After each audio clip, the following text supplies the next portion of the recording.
उमर हजारा सुबह सवेरे कुर्बानी के लिए जानवर मंडी पहुंचा, लेकिन उसे नहीं पता था आज क्या होने वाला है।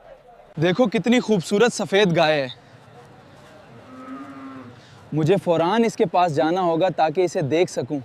ये रहा उसके लिए सबसे अच्छा जानवर, कीमत 1,50,000। क्या 1,50,000? मजाक ना करो, ये बहुत ज्यादा है, बहुत ज्यादा। देखो इसकी रस्सी पकड़ी। अरे ये तो भाग गई। आओ इसे पकड़ो।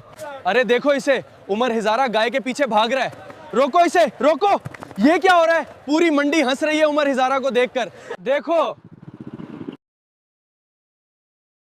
गाय। आउच। देखो तो ये गाय सीधी हमारे घर आ गई। ये क्या हो रहा है? कोई समझाए, सब हैरान हो गए सब। अब्बू बोले, उमर तुम गाय लेने गए थे या पूरे गांव में शो लगाने? उमर। अब्बू बस हो गया, अगले साल सिर्फ बकरा लूंगा। गाय बहुत खतरनाक चीज है यार।